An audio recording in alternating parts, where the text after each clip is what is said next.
All right, and then we also have our copyright infringement law printed here. So just friendly reminder that the webinar materials are protected by copyright, trademark, trade secret, and other intellectual property laws.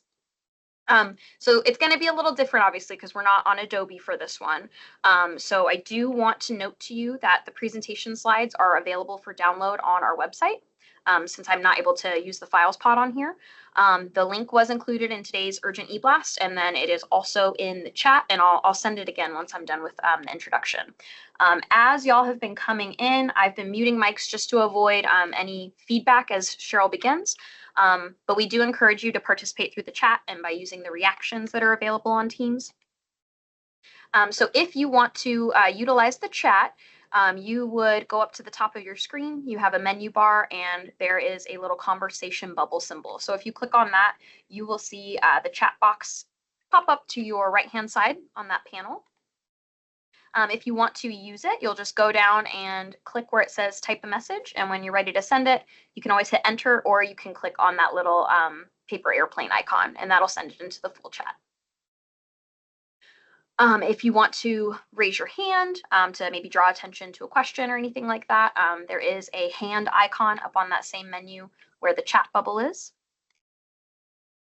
And even better, if you want to just kind of show some likes, so show love, show applause, laugh, or maybe surprise as Cheryl goes through her presentation, you will see a little smiley face menu option, and that's how you can engage with your reactions. They'll just kind of pop up briefly and then disappear. And something that's fun that we like to do on Teams when we do trainings on here is at the end, we like everybody to turn their cameras on, and then we put it in together mode and then do a little screenshot of it to just kind of have a picture of the full group. So, you know, it's so special for all of you who have been with us through the past 5 days. I know it has been a marathon, not a sprint, but very, very valuable information. And we would love to, you know, celebrate and take a little group picture at the end. So I hope everybody will participate in that when the time comes. And as always, if you want to go ahead and get the chat going with me, introduce us, let us know your name, where you're joining us from, your tribal affiliation, and the professional role that you have in Indian country. In theory, the reason that's probably brought you here today to learn about NAHASDA. All right, Cheryl, with that, I am going to hand it off to you for NAHASDA Essentials Day 5. Hope everybody enjoys it. Okay. Does it look like it's going all right, my girl? Yes, ma'am. Okay, we got the Day 5 screen? Yeah, we're all synced up with you. Okay. And I have to hide presenter view. Ah, there we go. Okay, this is new for me, and thank you guys for working with us through this glitch. It's hit me in more than this platform today, but it's a Friday. Happy Friday, guys. So welcome to NAHASDA Essentials Day 5. Presentation again is courtesy of the Native Learning Center. My information can be found at the beginning and the end of the presentation. Should you ever need anything, please reach out to me. I'm usually on the road, so I'll try to get back to you within a day or so. Because you never know what time zone I'm in. Welcome, good morning, good afternoon, depending on where you're at. And again, my introduction. My name is Cheryl Cosley. My Anishinaabe name is Redbird Woman. I am Loon Clan. I come from Keno-Shinkoning in my language, which is the place of the pike, and that's the Bay Mills Indian Reservation. We're located in the Upper Peninsula of Michigan. Our waters actually border Canada. Beautiful, beautiful part of the country this time of year. Now, middle of winter, I might have a different argument for you. I served as Director of Housing for my tribe for over 28 years.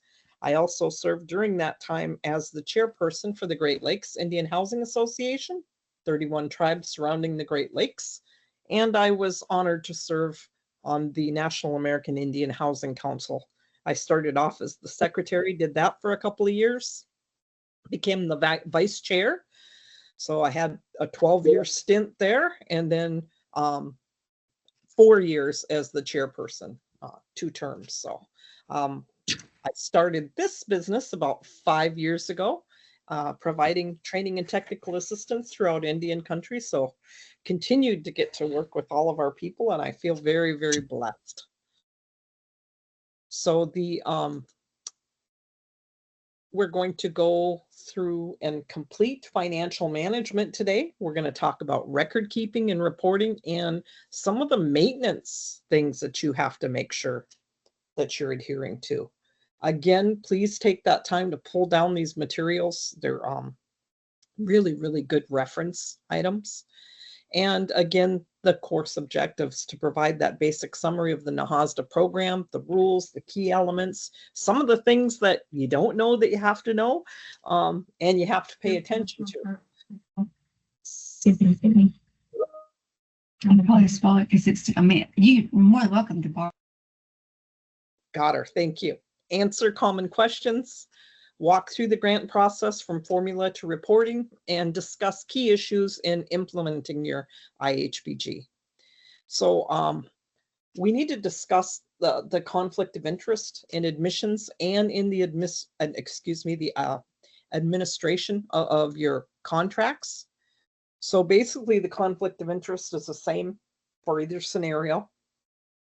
When someone in a position of trust has a competing professional and personal interest, when somebody makes a decision in an official capacity and they stand to profit personally, and when your interests have the potential to conflict with the best interest of the organization in which you represent. You also have to be careful with perceived concepts of or conflicts of interest. That often occurs. I'm dealing with one with a client right now, and it's just the perception. So you have to take all those steps so that does not happen. The requirements, when you come across a potential conflict, is actually to get a hold of your HUD office, your area office of Native American programs. You're also supposed to disclose to the public the conflict of interest, the nature of the assistance to be provided to the individual, and the specific basis for which there is no conflict. Okay. So I was around when this came about many, many years ago, as you can see, 2001. And it was after we put NAHASDA into effect, and Congress wanted to know, how are you guys doing with that? How are you doing with the reporting? How's your programs going? You know, so the Office of Inspector General actually went out and they surveyed housing entities throughout the United States, a staggered group. They wanted this sampling.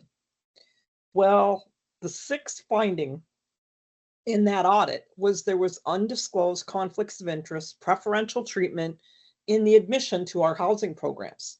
Over half of the entities that they went and visited had no process to assure adherence to the conflict of interest requirements, or that our admissions were made to eligible families and that all members of your tribe were treated fairly. Okay, now that's one thing they look for consistently. Do things the same way for everybody, regardless of who it is. Okay, they want that consistency. That's why you can't charge a formula rent for one person and the fair market rent for another. You have to be very, very consistent, and they will look for that. So the guidance was published July 25th of 2002. It is in your reference materials. It's 2002-13. And the application of requirements, the conflict of interest provisions apply to anybody who participates in your recipient's decision-making process. Anybody who could gain inside information, okay, with regards to your contracts, to your assisted activities, and such individuals would be, but not necessarily limited. Okay, they're going to look at all of your housing staff, all of your board of commissioners, and all of your tribal council. Also, the conflict of interest provisions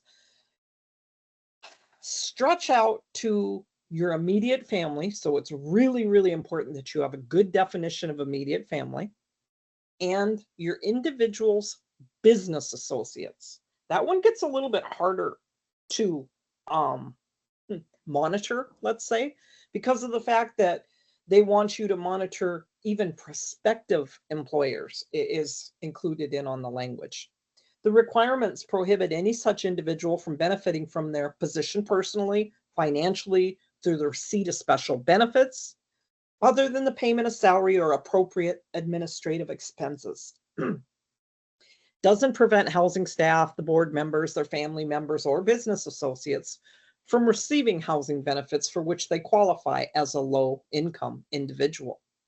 So in order to effectively comply with those COI requirements, you should have a conflict of interest procedure in place to help determine when a conflict of interest exists and for reporting the conflict to HUD, disclosing it to the public as required by the regulations. The procedure should have a method for determining whether or not there is a potential conflict of interest. So, does your application ask that? You should, for every program that you offer,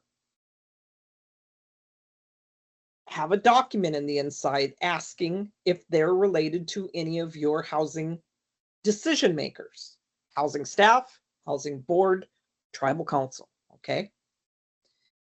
This part I argued a little about. I argued 2 points when this came to the table, on the national level. The first part I argued is they wanted to include first cousin as immediate family.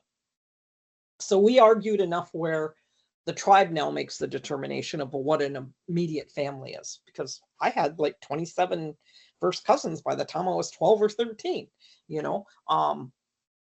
that's just too many people to track, too many people to consider immediate. The other part was this one. Does your housing entity maintain a list of persons having immediate family or business ties to its decision makers? Well, depending on the size of your tribe, that would be a full-time job, just maintaining that list.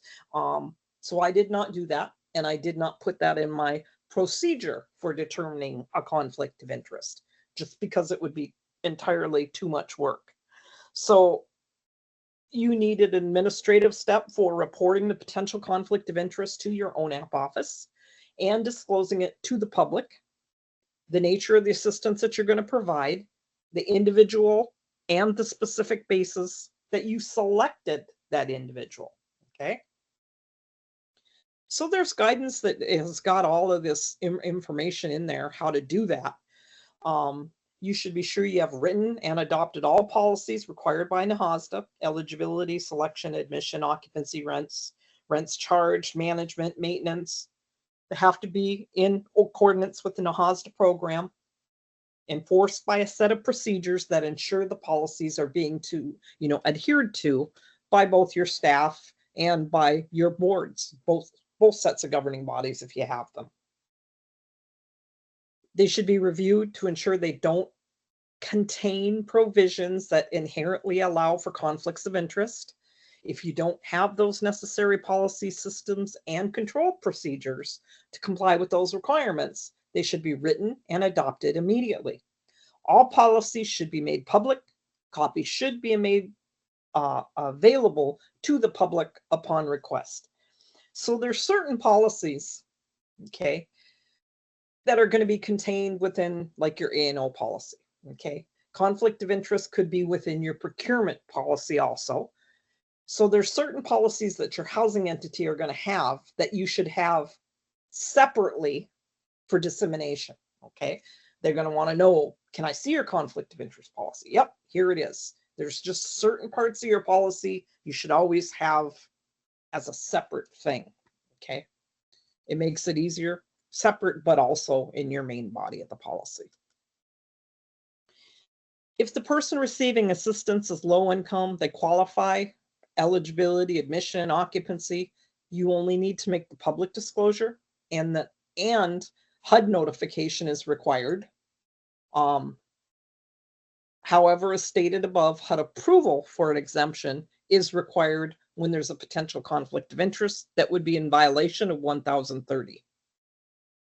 An example situation requiring HUD approval would be an exemption to the conflict of interest provision if you were providing housing assistance to a board member whose income is between 80 and 100% of median income.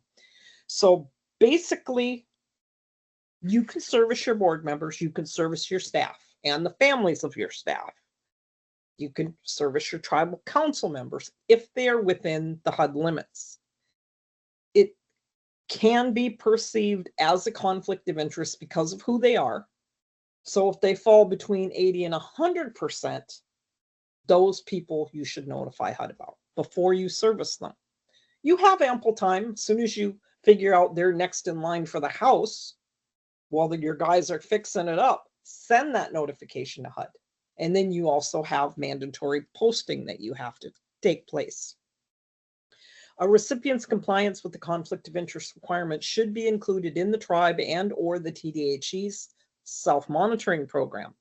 HUD will also review your conflict of interest policies, your procedures, and your performance during its regular monitoring of a recipient compliance with program requirements. Low-income individuals whom the conflict of interest provisions would normally apply, your housing staff, your tribal council, your board of commissioners who qualify for assistance under your policy, do not fall under the category of an exception, okay?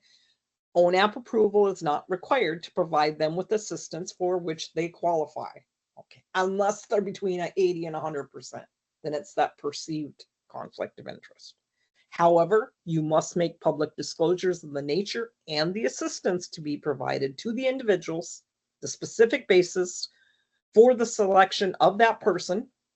The recipient must also provide its area ONAP office with a copy of the disclosure before the assistance is provided to the person. So conflicts and admissions, you ensure fair and equitable treatment to all, determine if a conflict exists, disclose to the public, report it to HUD prior to providing assistance. HUD can make an exception. If the family is low income and they qualify, it's not a conflict, but the disclosure is required. If the conflict is only apparent or perceived, make the disclosure and inform HUD. Several ways to make the public disclosure. One such way is to make the information available in the same manner that you do with your APR. You should have, because a lot of our areas, especially after COVID, you can't get back into our offices, okay?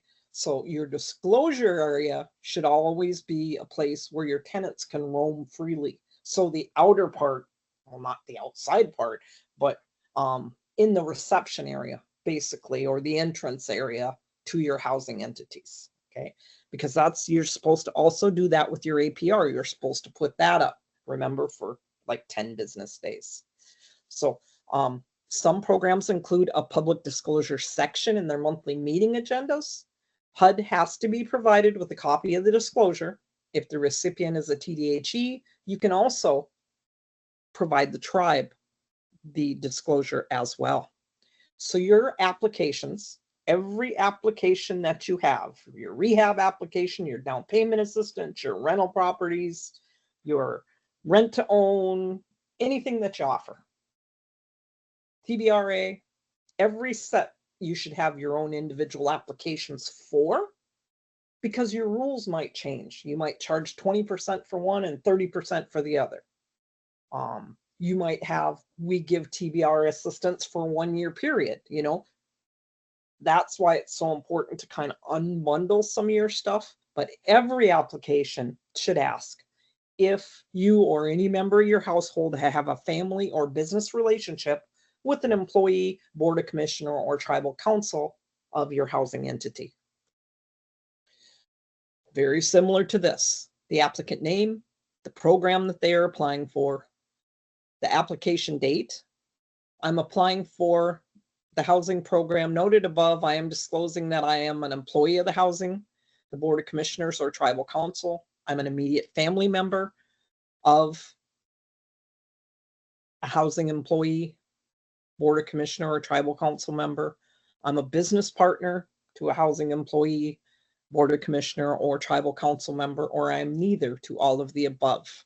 If you are a family member or a business partner, of a housing employee, board of commissioner, or tribal council, please state their name and your relationship to them. Then you have the acknowledgement. I understand that a public disclosure of my selection will be made. A copy of this disclosure shall be submitted to HUD. I have been notified of my opportunity to receive a copy of the conflict of interest policy. That's why you want it separate. Or to receive additional information from your housing entity. I understand that this disclosure does not disqualify and or determine my application ineligible. Something like that in everything you offer, okay? So first poll, can you do poll questions or should I just skip it? I think you could do the poll still, and we can just have folks answer in the chat. Or if they Okay. want to use the reactions, there's thumbs up that they could do. But I think, yeah, the chat's probably easier. Okay, so tell them how to do it. The question of the day is, do you ask in your program application packets if applicants are related to your decision makers? Let's see how many of you give us a yes or a no.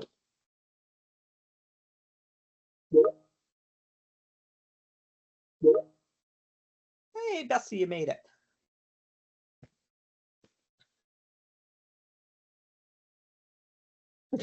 I can't see it. So you tell me when it's done, my girl, because I have my thing full screen. No worries. So far we have 2 yeses. And we have a few folks typing. Cool. Happy Friday, guys. We made it. No. It's been an iffy week. No. Oh, we got another yes. Okay. Come on, guys. Answer. I don't want to make you late on a Friday.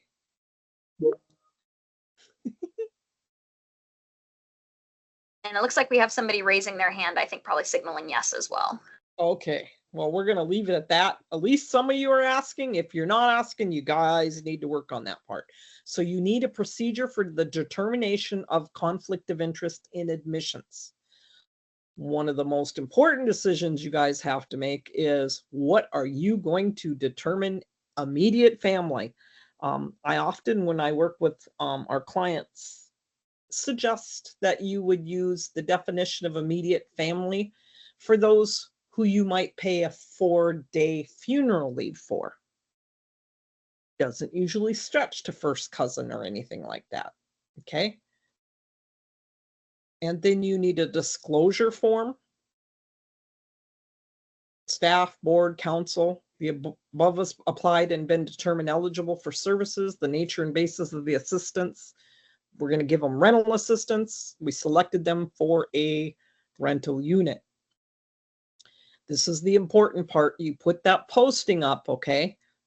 Make sure you don't take it down before the time has expired. It has to be up for a certain amount of time. So please be advised, all public comments must be postmarked within 7 calendar days of the initial date of this posting, as indicated below.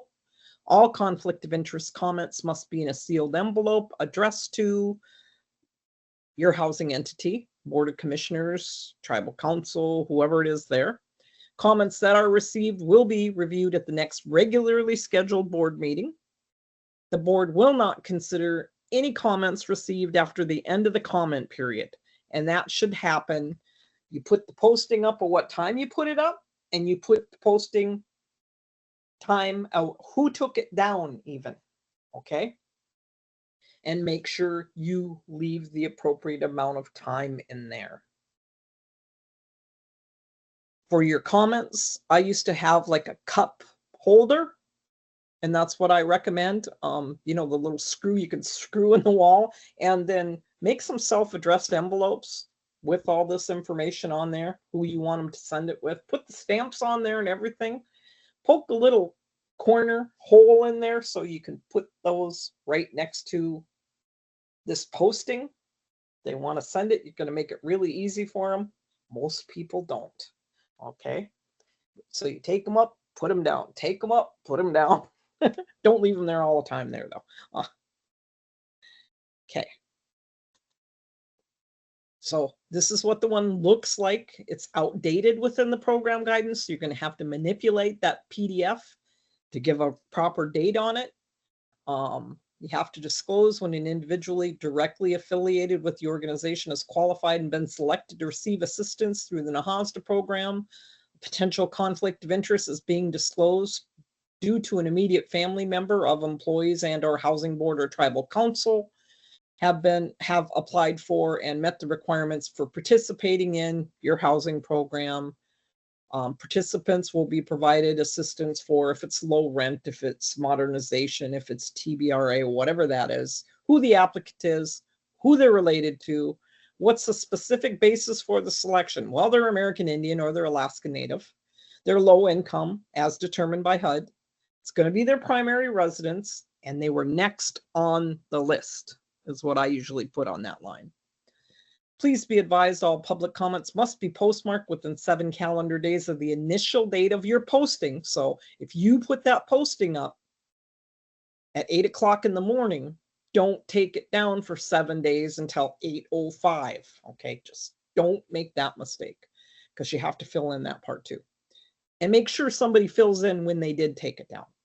Comments that are received will be reviewed at the next regular board meeting.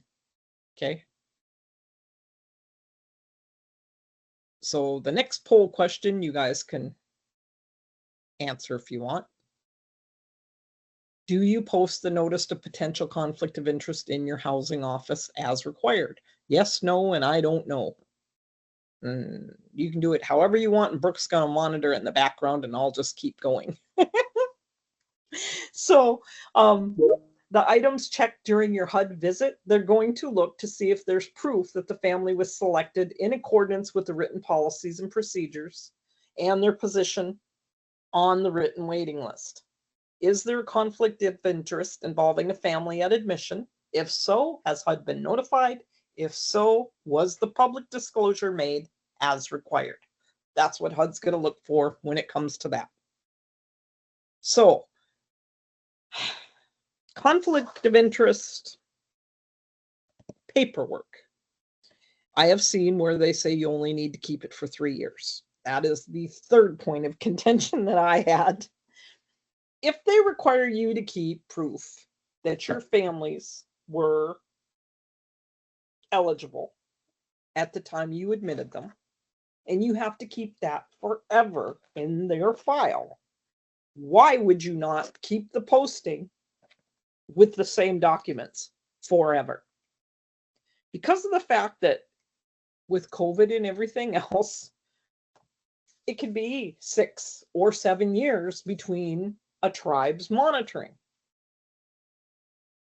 I don't want to be the one that comes in the 5th year and they say, hey, did you post this? And you say, yep, I kept it for 3 years. You weren't here and I tossed it. How would you prove that? So I keep that with the same information in that packet showing that you did that. That's just me. So the applicable conflict of interest provisions, also for your admissions and things like that, those are all governed under 24 CFR 1030, 32, 30, and 34, and 36, okay? 2 CFR 318 govern all of your contract type of conflict of interest. Procurement of supplies, equipment, property, construction, bids, contents of bids, things like that. Any conflict of interest to deal with that is governed by 318. And that program guidance that we were looking at is 20213. So under 30, the applicability, it's a Friday, in the procurement of supplies, equipment, other property, construction, and services by recipients and subrecipients. The conflict of interest provisions at 2 CFR 318 shall apply. Anything not governed by that, the following apply. And that goes back to 30. No person who participates in the decision-making process, anyone that gains inside information. So this is really where you have to be really good, put you in a difficult position. I am a subject matter expert considered by HUD for Tribal Council and Board of Commissioners. When I deal with both groups of those, when I deal with the Tribal Council, I ask them to instruct their Board of Commissioners on recusal. It puts your executive director in a somewhat of a sticky situation when they're explaining to their new board, who is perceived as their governing body, their supervisor of sorts, about recusal. That if it comes to your daughter-in-law or your son-in-law works in the paint, Sherman-Williams, or works for, this paint company, and we're going to put something out for bid, what recusal is. It's not pushing back from the table and not saying anything. It's removing yourself from that room, not reading the minutes, not knowing the bid amounts. What proper recusal is when it comes to sensitive information, contents of bids, things like that. We need to do a better job onboarding, and that's what I call it, is onboarding of our Board of Commissioners. So that's one thing that I definitely work on with them, and you have to pay attention to. Okay, so they can't have any interest in a contract, subcontract, agreement, proceeds, or any business or immediate family ties on anything that you're bidding on. Your conflict of Cheryl? interest. So Yes. sorry, we have a question in the chat. I don't think you can see it. Nope. Someone's asking, are there any conflict of interest if a board member provides a service for the housing board for free without any type of financial interest? It depends on the situation. Okay. I'm dealing with the same thing with the tribe right now. And the board member wants to take complete control over the website of the housing authority. Now, a board member is an elected position usually, so they might not get reelected or reappointed. And therefore, you could have someone angry that has complete control over something that is should be the property of your housing entity. I'm telling them that this is a perceived conflict of interest because they could get angry and shut that whole thing down on them. Okay, so it depends on the circumstance. You have to really, really be careful there.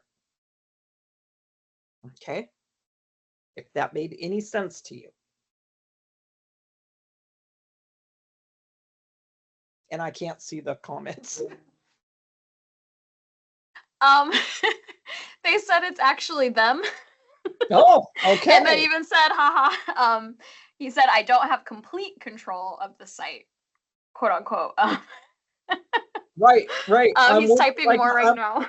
Yeah, I'm working with his board chair. But yes, I contacted the board chair and told them that could be considered. And I was the one that reached out to their chair, because that's what I do, is try to keep them out of any type of monitoring trouble. And I said, this can be a perceived conflict of interest. It depends. You don't usually, there's certain things with your board members or any elected position like that, you don't allow, so yeah, that's humorous. And I can't see the chat, so I don't know who it is, but hi. It's Aiden. It says he's typing a response right now. Okay. But he's amused at this as well.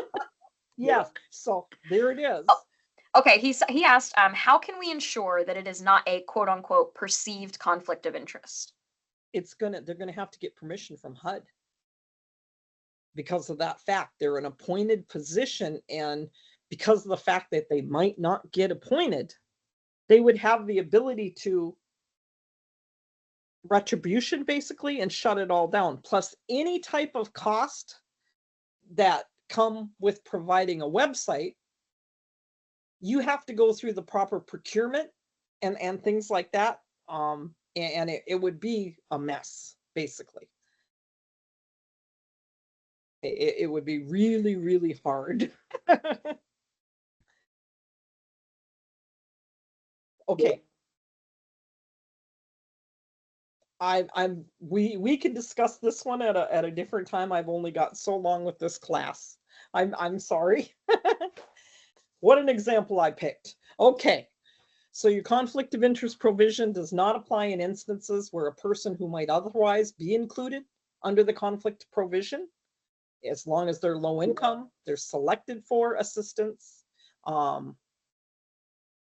and in accordance with your written policies for eligibility, admission, and occupancy, provided that there is no conflict of interest under applicable tribal or state law. You as a recipient must make a public disclosure of the nature of the assistance to be provided, the specific basis for the selection of that person, and the recipient shall provide the appropriate area ONAP with a copy of the disclosure before the assistance is provided to the person. So grantees and sub-grantees will maintain a written code of standards of conduct governing the performance of their employees engaged in the award and administration of contracts. No employee, officer, or agent shall participate in the selection or in the award of or administration of a contract supported by federal funds if a conflict of interest, real or apparent, would be involved. See, and that's the problem. When you get to that high of a level, it can be just a perceived conflict of interest, and they'll say, nope, steer away from that, So conflicts arise when employees, officer, agent, any member of his or her immediate family, partners, so it extends to partners, or a firm who employs or is about to employ any of the above parties have a financial interest or a personal benefit from a firm considered for a contract. Officers, employees, agents of a recipient may neither solicit nor accept gratuities, favors, or anything of monetary value from any party to contracts. That's where you worry about if there's any expenses incurred. So you as a recipient, you have to maintain written standards of conduct governing your conflict of interest, governing the actions of the staff involved in the selection, award, and the administration of contracts. No person who can participate in the selection, award, or administration of a contract, if they have a real or apparent conflict of interest.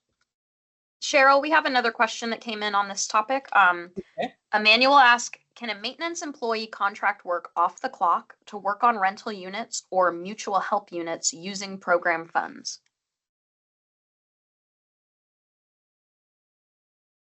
Your maintenance workers can work off the clock, but it's not usually utilizing program funds. Do you see what I'm saying? Our maintenance guys here on the reservation did work for all of our tenants.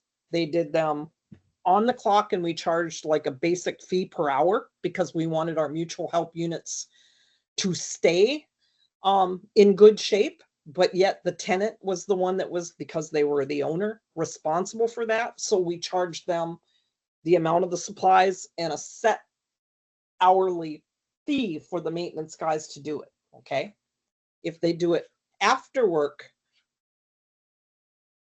if they do it after working hours, they just bill, and that's totally legal also.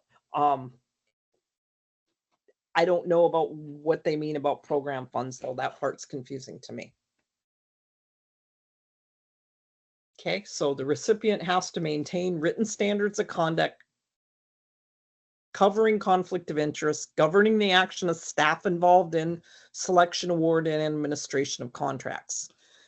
And no person can participate in the selection, the award itself, or the administration of the contract if there's a perceived conflict of interest. The recipient can set standards for situations if there's gifts involved, if they're an insignificant item of nominal value. Standards of conduct, actually, you have to have them in place that include disciplinary actions for violations. It's the responsibility of the person with the conflict of interest to disclose that conflict and remove themselves from the process. So this is a code of conduct.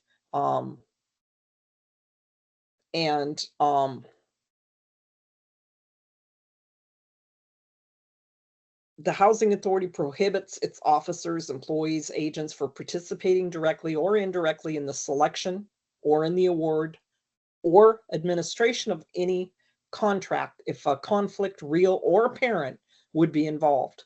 Such conflict would arise when a financial or other interest in a firm selected for an award is held by an officer, an employee, an agent involved in making the award. If his or her relative, and this is when you get into your description of immediate family, and it's pretty intensive without a cousin in it. His or her relative, including father, mother, son, daughter, brother, sister, uncle, aunt, nephew, niece, husband, wife, father-in-law, mother-in-law, son-in-law, daughter-in-law, brother-in-law, sister-in-law, stepfather, stepmother, stepson, stepdaughter, stepbrother, stepsister, half-brother, and half-sister.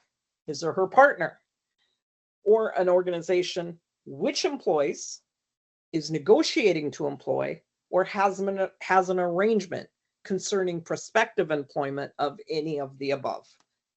That's how far reaching that is. So the housing entity prohibits its officers, employees, agents from soliciting, accepting gratuities, favors, anything of monetary value other than unsolicited items of nominal intrinsic value from contractors, potential contractors, parties to subcontracts, and the knowing use of confidential information for actual or anticipated personal gain. So you have to have your disciplinary action in a written form. So disciplinary action will be taken to remedy violations of this code, may include a verbal or a written warning, a formal reprimand, suspension, or dismissal.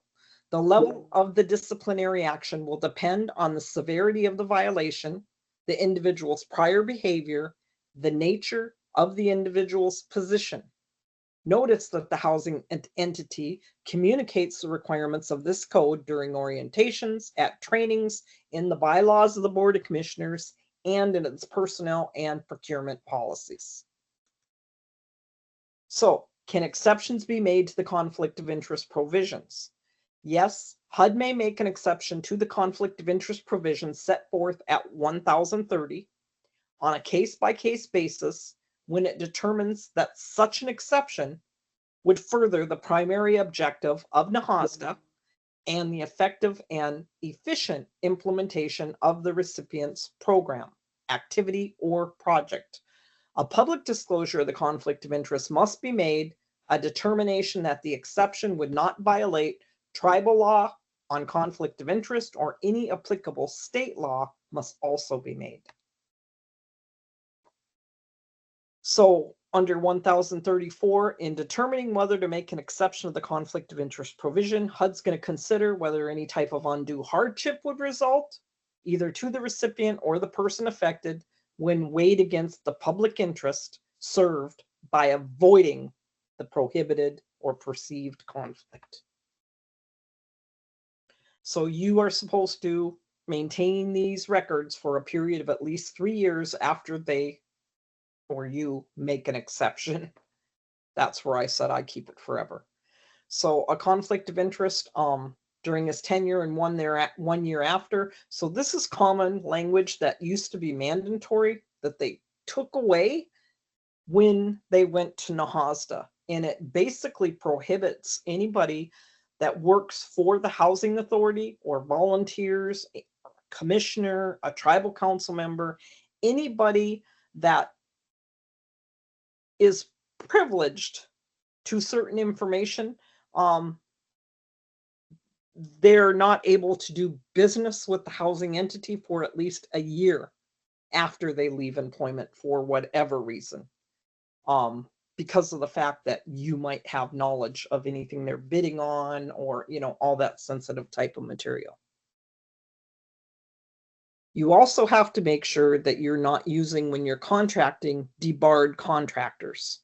The prohibitions on the use of debarred, suspended, or eligible contractors. You can read about that at 2 CFR 2424. You have to check that and keep proof that you've checked when you're putting something out for bid or utilizing a contractor, that you've checked to see that status. So you go to the system for award management and take a screenshot, and you need to keep that in your files to prove whether they're debarred or not. So your debarred contractors, you can also read about at 1044. There are prohibitions on debarred, suspended, and ineligible contractors, and you have to check. You have to check all your contractors, your subcontractors, the lower tier subs, and the subrecipients. So 24 CFR Part 24, the prohibitions on debarred, suspended, and ineligible contractors. Debarment is an exclusion from participation in all federal funded programs for a reasonable specified period of time, which commensurates with the seriousness of a violation or a failure to perform on other contracts. Such action is taken pending the elimination of the circumstances for which that debarment was imposed. Debarment may be imposed for a violation of contract clauses, including equal opportunity provisions, acceptance of contingent fees, any of the Secretary labor regulations such as the Davis-Bacon Act, or other serious contract violations. The Secretary of Labor may, independently of HUD, debar a firm based on violations of the labor standards. A suspension means a disqualification from all federally assisted programs for a temporary period of time because of adequate evidence that the firm engaged in a criminal, fraudulent, or seriously improper conduct. A contractor is suspended pending investigation and appropriate action by the federal government. All suspensions are for a temporary period pending the completion of an investigation and such legal proceedings as may ensue. So I actually have to register on there, and everybody that contracts with me has to go through that process to make sure that I'm not debarred, because it's federal funds that pay for my position. Identifying excluded firms. The exclusions area within the performance information functional area for the systems for award management, SAM. Formerly, it was the excluded parties list system, EPLS. It identifies parties excluded from receiving federal contracts, certain subcontracts, certain types of federal financial and non-financial assistance and benefits. As the exclusions records are publicly available, SAM keeps the user community aware of these administrative and statutory exclusions across the entire government and individuals barred from entering the United States. The more commonly used term of suspension and debarments reflect exclusions. So the following information is taken from the SAM's Exclusions Extract User Guide, and this walks you through how you check to see if somebody is debarred or not, or suspended. You can YouTube it also. It'll teach you. Please note, just seeing that an entity has an active exclusion is not sufficient. As an awarding official, you have to continue the next steps, and then it walks you through what you have to do here. Okay, but you need to keep proof that you checked it. You can't just say, yeah, I checked it. You got to either print it, take screenshots, do something. Your procurement people should know about that. So program income is another thing that someone has to track. Your finance people, or there's PIH Notice 2022-28. You can read about it at 1062. And program income is defined as any income realized from disbursement of NAHASDA grant amounts. It does not include non-program income defined as a portion of the income realized from the operation of your 1937 Housing Act units. Program income does not count as the proceeds of sale from your 1937 Act mutual help units. So this program income, although it would have been eligible, I took the proceeds of sale from all of our mutual help units and we bought fair market housing. So we didn't have to have those income guidelines to follow. And we could charge whatever amounts we wanted. So that's what we did with our proceeds of sale. We turned them over because we knew we would lose the subsidy eventually that came from those mutual help units. Developer fees associated with the development of low-income housing tax credits, that money is not included as program income. Interest earned on your P&A reserve accounts, and you can read about all the other amounts at PIH Notice 2022-28. So your record keeping, your reporting, this is what keeps you out of the doghouse, is good record keeping and good reporting, especially when it's your finance and your procurement. Your procurement is one of your most important parts, as well as your A&O records, putting people into your housing and things like that, okay? Good records and procedures will allow you as a recipient to establish fiscal control, monitor your program performance, control your cash flow. Your requirements are in subpart F of the regulations. You need to maintain records for a minimum of 3 years after the end of the program year that the funds were expended. If the audit or other action takes place, you have to keep 3 years or until the end or that action is completed, whichever is longer. Which records do you keep? Generally, your administrative, related to the administration of your program, all your IHPs, your APRs, your agreements, your policies, your organizational documents, any type of procurement, anything when you put somebody in or you utilize and help them with funds, keep all of that. Financial paperwork to meet the audit requirements, such as your procurement documents, your contracts, your audits, your budgets, other documents required by your other federal programs and funding sources that you might utilize, your project specific information, project eligibility, your participant eligibility, anything to do with your environmental stuff, your procurement, and your monitoring.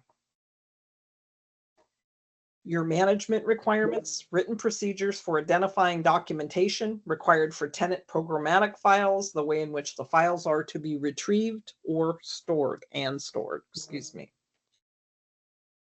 Review will cover current year and 2-year prior years unless sampling reveals non-compliance. A sampling inspection of greater of 10 units or 10% of all units. Client files, the greater of 10 files or 10% of all files. And your self-monitoring mutual agreements, which are called an SMMA. This is why if, like we used the proceeds of sale, we built those other units that were fair market, keep those records separate because they'll look at 10% of all your files. And if those files are in the same room, they're going to count them. So if you run any other programs, always keep those files separate. So your statement of work or work write-ups, your independent cost estimates, your evidence of publication or solicitation with Indian preference, you always keep proof that you put that information out there. Your solicitation, your mailing list, your technical evaluations, your requests for proposals for your competitive proposals only, your solicitations, your amendments, your approvals, your bids, and those proposals. Technical evaluations, your request for proposal, your cost and price analysis that we're required to do, your competitive range determinations, your negotiation objectives, competitive proposals, memorandum of negotiations and selection decisions, competitive proposals, bid tabulations, documentation regarding debarred and suspended list of contractors, your award documentation, your notice to proceed, and your letters to your unsuccessful bidders. Remember, we talked about those, I think yesterday or the day before. You've only got so much time to let them know also. bonds, insurance certificates, records of pre-bid proposal and post-award conferences, contract modifications, supporting documents, cost, price analysis, requests for payment, supporting inspection reports, and lien waivers, and your final inspection and your completion certificates. So I included a sample contract file in your reference materials. It's really important that you are able to retrieve what you do.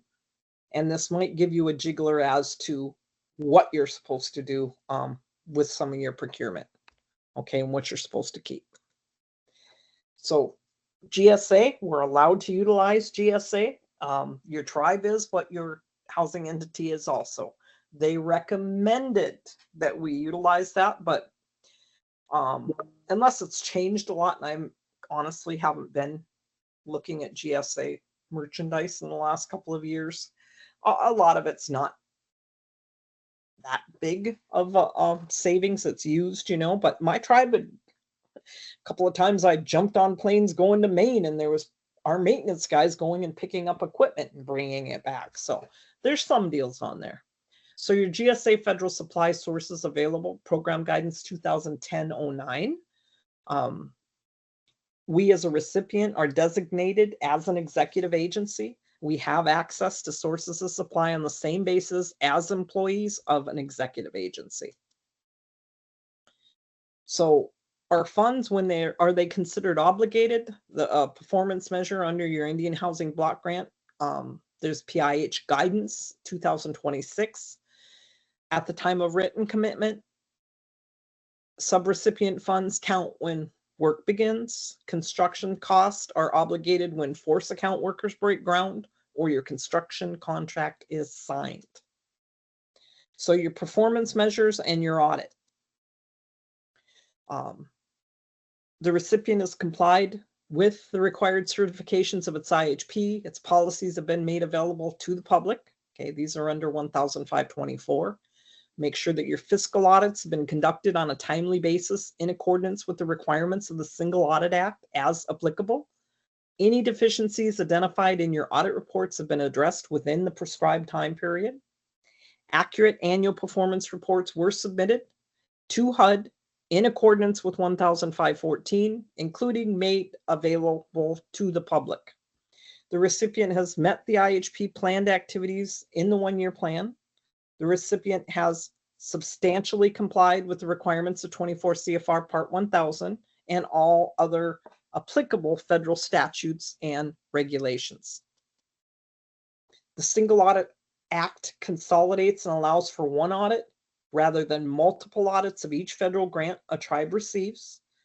Have to expend $750,000 or more in federal funds spent within the fiscal year.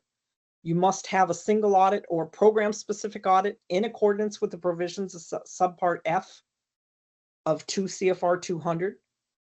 Conduct it in accordance with 200-514 scope of audit. So in order to prepare for that audit, you procure your auditor. Remember, there's a requirement of peer review must be requested from the auditor. Non-submission or submission of a failed peer review may disqualify that auditor from your consideration. Be prepared to provide items to the auditor. You have to give them access to your records, know all of your federal awards, your CFDA, your award numbers, etc. Prepare your financial statements, your schedule, and your schedule of expenditures and federal awards, your CFA. Be timely, complete the audit.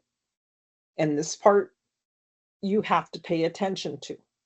You have to submit the earlier of, because I have seen monitoring findings for this, 30 days after the receipt of the auditor's report or 9 months after the end of the audit period. Whichever comes first is when that is due.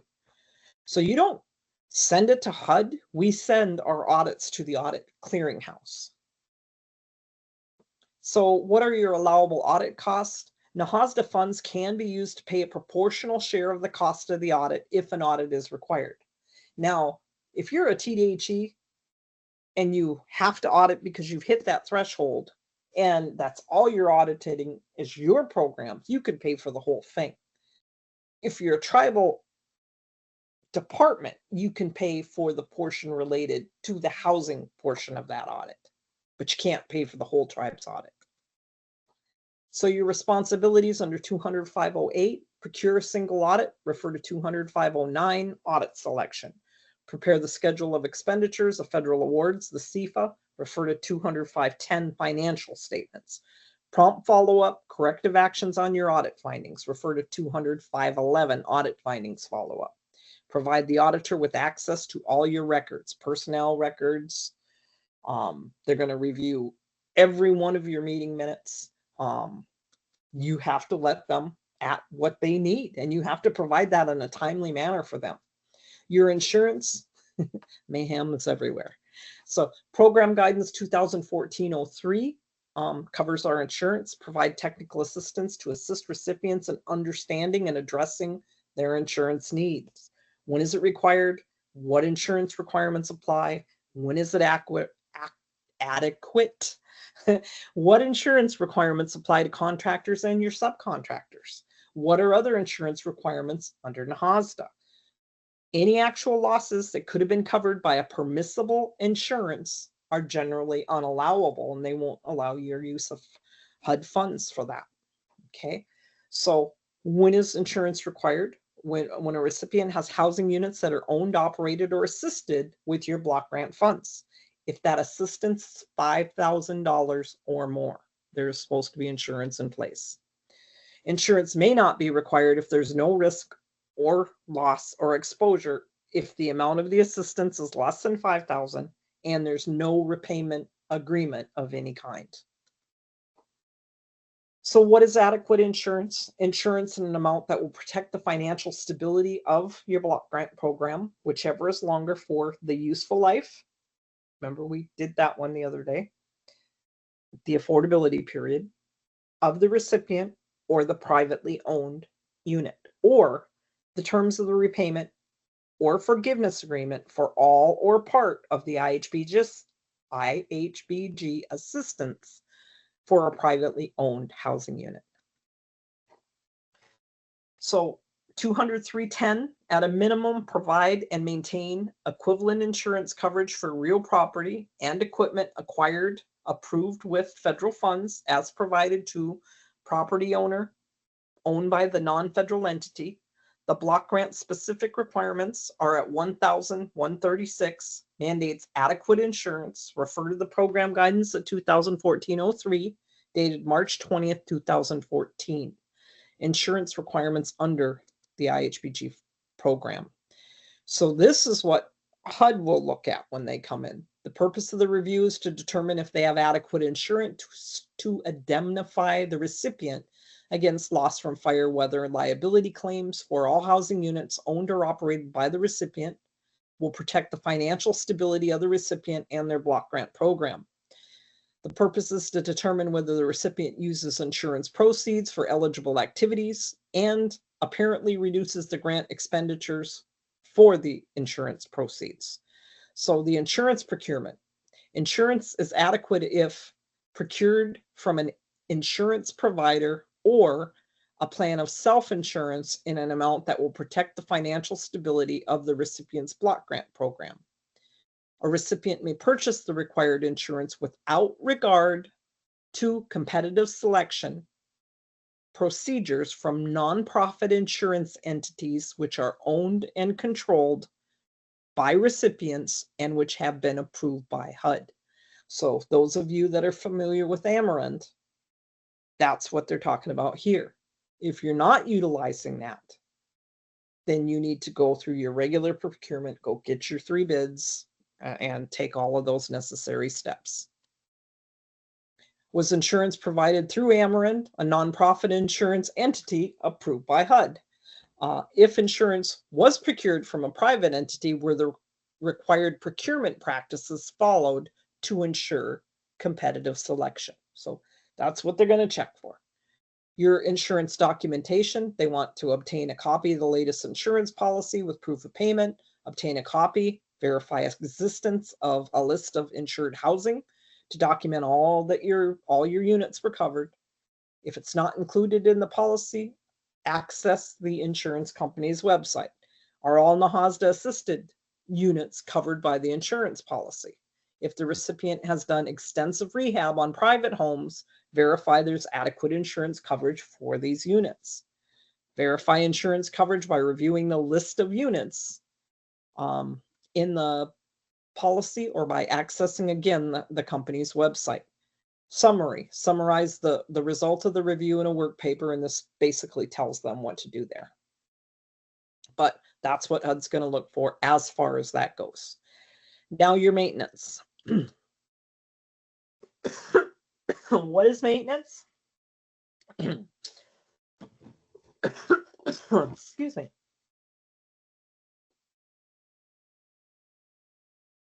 The definition is to keep in an existing state, to preserve from failure or decline. It's required with our current assisted stock. So if you received that subsidy from that 1937, you have to maintain those units. The requirements: maintain your owned and managed units, allocate funds to provide for the continued maintenance, efficient operations of your housing inventory, identify the manner in which the inventory will be protected and maintained. Benefits of a good maintenance plan: it attracts new tenants, it manages your time well, you're proactive, it reduces cost, it facilitates tenant satisfaction and retention, supports sale or releasing, and controls risk.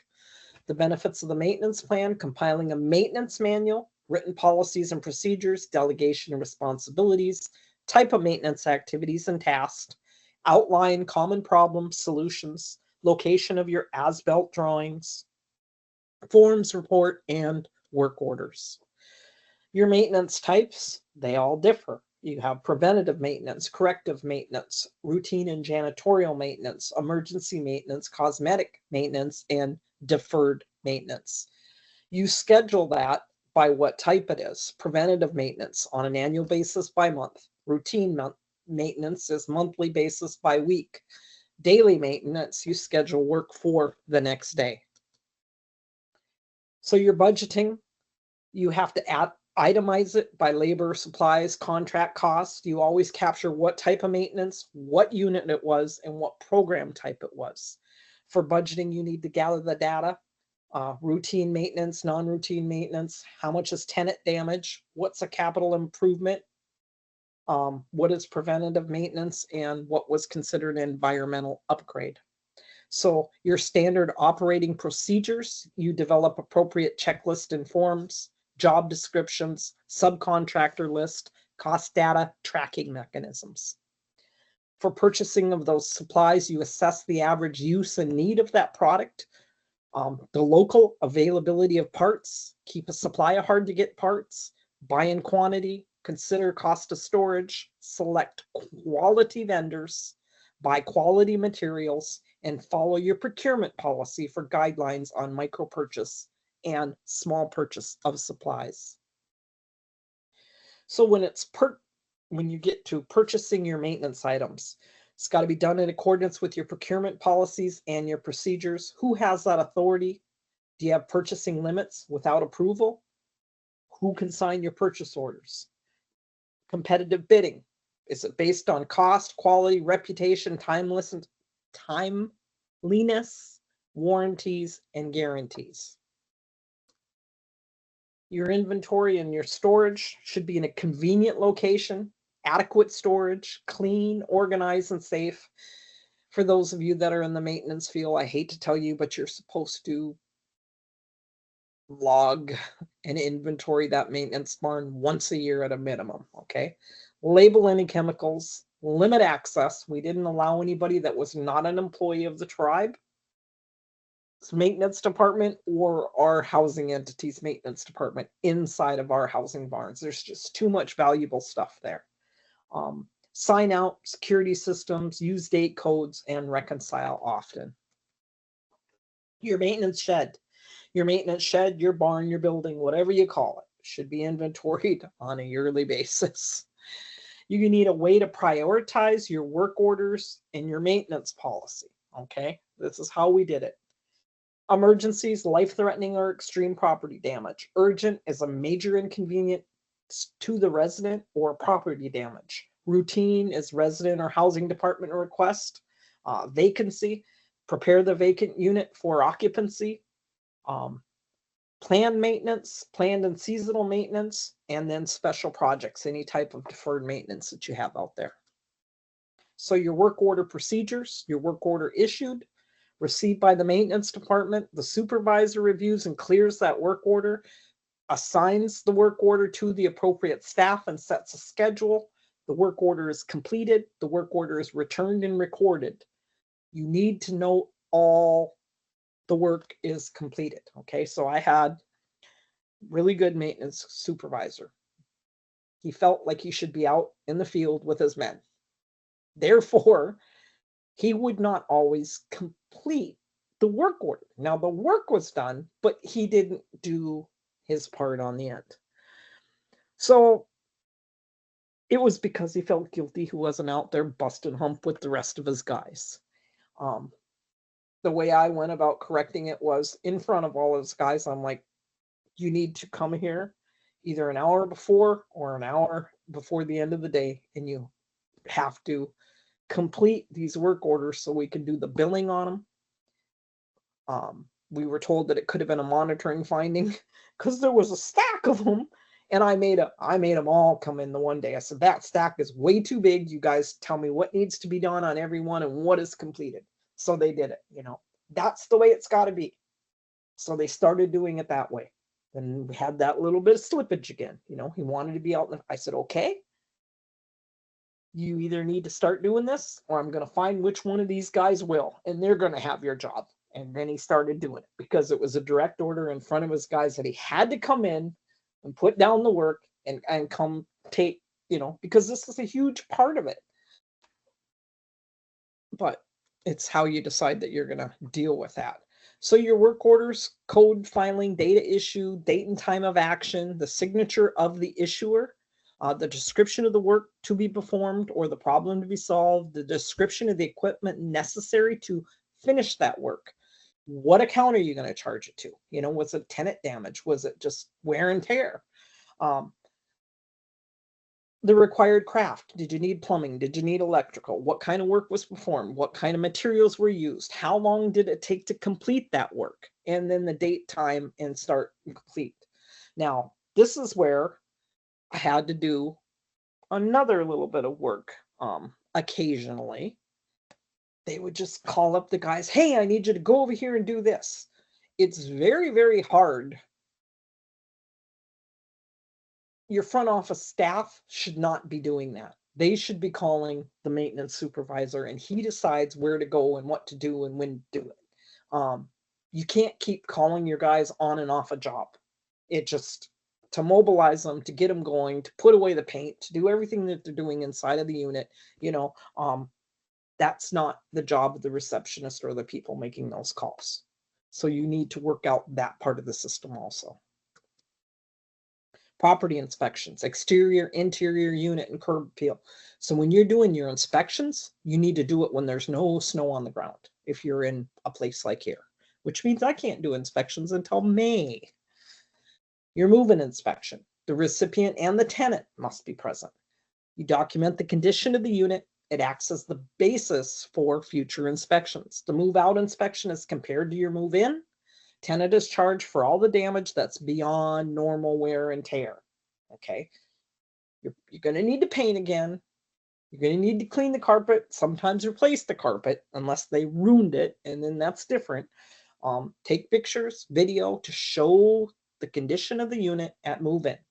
Don't make any exceptions and let people, I just need the house. You don't need to bring it up to that condition. Yes, you do. You need to do it. Remember, you got to treat them all consistently. You need to keep all of your properties at that level that you get them back the same way you give them. That's really, really important. Documentation in the tenant file. Move-in inspections, subsequent inspections have to be cross-referenced in the tenant files. Repairs needed at move-out must have documentation or evidence that subject repairs were made before the move-in of a new tenant. Scene findings for that too, okay? monthly inspections, new tenant homes, if you have the staff, okay? If you're from a small place and you can't. You do a yearly inspection at minimum, okay? You got a big staff or a fairly good staff, they say the best way to do it is a monthly inspection for the first 3 months. So they know how you want your units kept. If they're compliant, they graduate to every 3 months. Then after that, they go to the 6 month, and then they go to the annual inspection. If you have the staff. Now there's some that do it and it works works really good. Annual inspections, once the tenant graduates or you only have that size of a staff, to annual inspections, they remain on an annual inspection unless the tenant damages or there is improper housekeeping noted. If tenant damage or improper housekeeping occurs, the tenant's placed back on a more frequent schedule, whether it be monthly or, you fix this, we're going to be back until it's fixed, and then we're going to come every 6 months or every 3 months or whatever you decide there. Maintenance inspections. When you mobilize your maintenance staff for inspections, they should have on hand recharged fire extinguishers, okay? They're only good for so much of a time. You need some in stock so you can trade them out. Smoke alarms, batteries, furnace filters, screens, lock sets, specialty bulbs. Always send at least 2 people in for an inspection. We tried to do 3, 1 doing the thing, and then 2 maintenance guys. They'd be in there tightening knobs, fixing. You don't need to get permission to go back in the home if you can do it all while you're in there, Have 1 tightening knobs, repairing small maintenance items while you're on that site. Your move out, you try to do it within 24 hours of the tenant moving out. It's got to be compared to that move-in inspection and prior inspections. Maintenance department determines the cost for any repairs, tenant damage, wear and tear, upgrades, what they left in there. That's huge. Sometimes the biggest bill comes from the disposal of stuff they left in place. Your move outs should require a 30-day written notice. You conduct an inspection. The unit should be close to original condition. They pay for damages, but not wear and tear. Because of that, this is one thing that I put into place. I give them a letter because they had no idea how I expected that unit. So this told them, they're like, I got to do all this. Well, that's how you got your unit. If you want your security deposit back, this is what you do, And I thank them for being a tenant. I tell them about appended property. I tell them the procedure. You got to turn off your utilities and all this stuff. You got to turn in your keys. I need you to pull out your appliances, clean beneath them, and it walks them through how we'd like to get that unit back. And if it's not, well, then we have to do it, and you're not going to get that much of your security deposit back. I had a couple people thank me, and then the other one's like, oh my God, I'm not getting anything back. Well, okay, but now you know why. Bathroom, what I wanted there, general cleaning of all the rooms, the exterior. Please be aware, normal wear and tear does not include damages caused by your negligence, abuse, or misuse of the premises.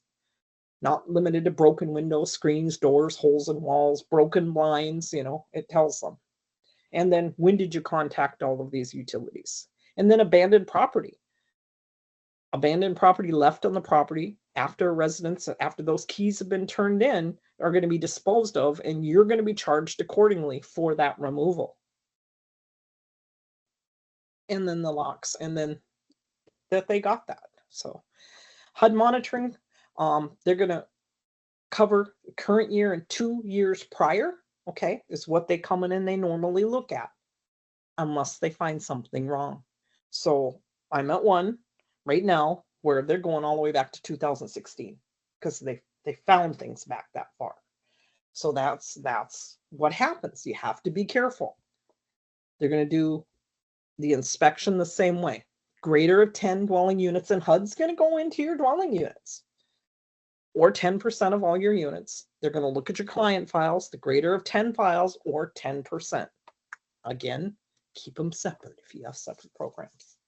Your maintenance, your inspection monitoring plan, EWONAP, is going to determine whether there's an adequate system for tracking and completing your work orders. Who's responsible for the preparation of a work order? Are they numbered and logged?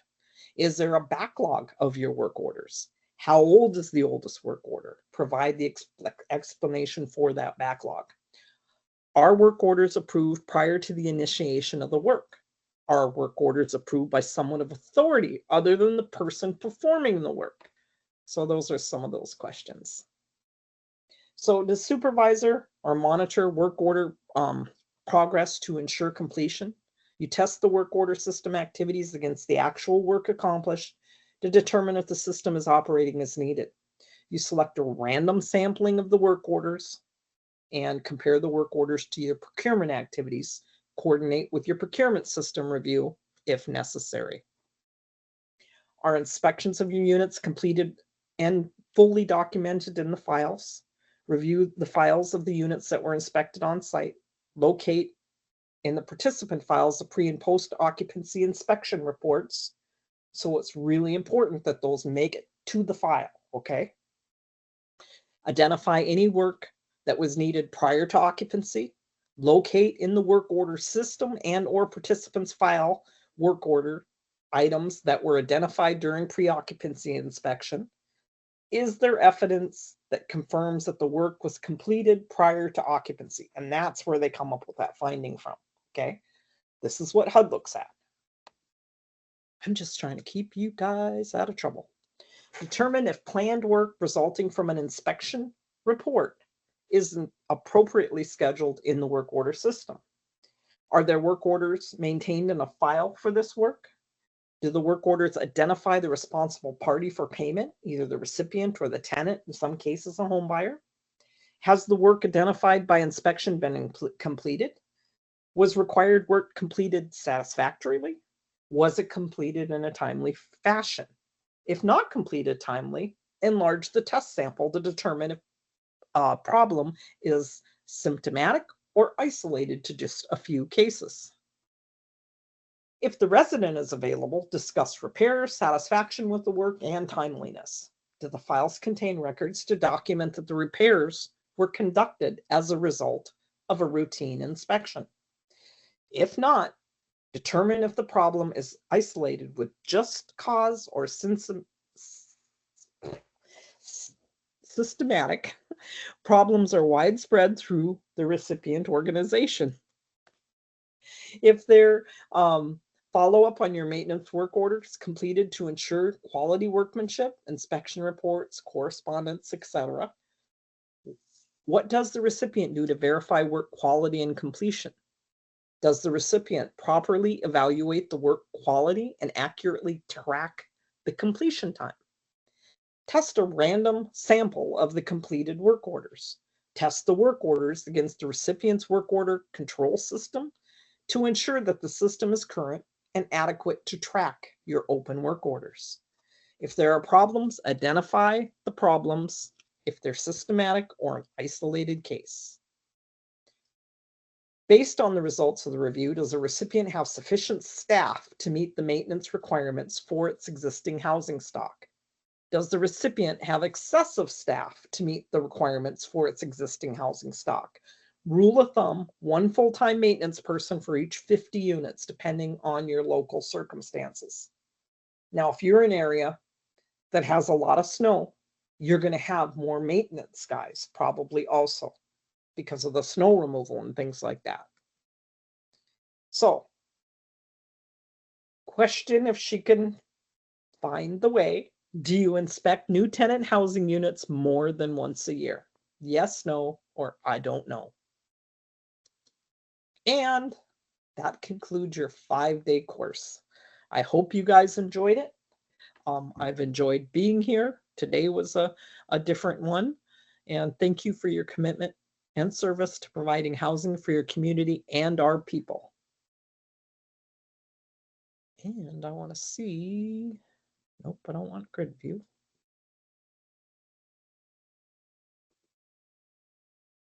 Are you there? Did I lose you? Hi, I'm here. Okay. I gotta take control back over. Yeah. So before we close out, folks, Cheryl, I did want to draw attention to a question that had come in the chat. This one is can you make it so I can see the chat now? if you go up to that bar on the top of your screen, if you just click the chat icon, it should pop up in a right-hand panel for you. There it goes. Okay. So if you Gotcha. scroll up, this question's kind of like a three-parter. Oh, good. Okay. It's the part that starts with okay, thank you, to be specific, and then that's the question. Okay. Sydney, what are you doing there? I know somebody here. Okay.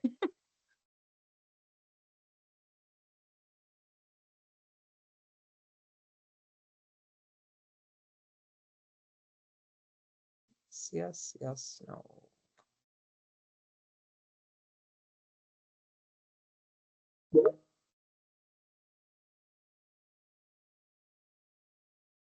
Oh, it looks like that's not Sydney, actually. No, That's no, no. I Karen. just saw that was there. I'm sorry, because Ah. Do you see the question I'm referring to though in the chat? are you talking about the maintenance? No, no, no. If you scroll down, it came in at 2:53 p.m. Okay. It starts with okay, thank you. To be specific, this is what I would like to ask based on my context. All right, guys, that brings us to the end of the 5-day webinar series on NAHASDA Essentials. So excited that everybody was able to join, especially given the things going on today. This was definitely a struggle Friday, but so awesome, especially for everyone who was able to join all 5 days. So much fun. Our web link is right here on the screen. You are actually able to click right on the link on the screen. It'll let us know more of what's going well, more of what needs improvement, and the surveys are anonymous, so feel free to be as candid as you want. Our next webinar is going to be this upcoming Tuesday, Whatever Happened to the Customer Service Revolution. This will be given by Russ Siegel. He's the executive director of CDFI, the Sequoia Fund. And you can access this recording as well as our other recordings anytime you need to at our website, nativelearningcenter.com. There's a recorded webinar section, and you can see anything in our archives for about the past 2 years. So feel free to share them with your friends, share them with your colleagues. But we hope you will also check out our upcoming events posted to our social media. We're on Facebook, we're on Instagram, we're on LinkedIn, Twitter, and then of course we have the in-house produced podcast, the Hope a Thing, a Native American podcast, and we discuss more focused topics that have to do with tribal housing and self-determination. But we hope to connect with you guys really soon, and thank you so much for your time the past 5 days. This has been so awesome. Thank you so much to you, Cheryl. This was a marathon, not a sprint. And you were absolutely incredible. Looks like we have more stuff in the chat. Oh, I'm sorry, Sydney. It looks like Sydney's camera wasn't working for the picture. Okay, I'm sorry about that. If anybody has any other questions, you could put it into the chat now before we close out. That previous question that's in the chat, she's going to address that with you privately.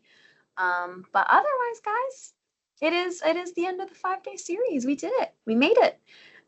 So I hope everybody has a fantastic rest of the day. It looks like somebody is typing, so I'm going to hang back before I close out the meeting.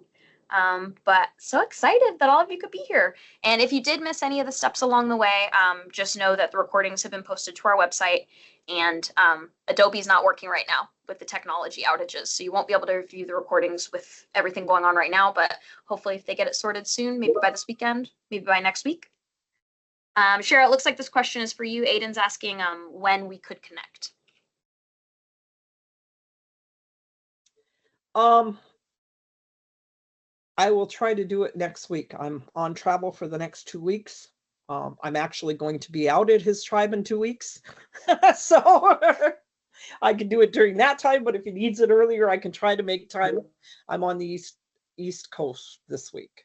Okay. He said awesome in response, so. Oh, good.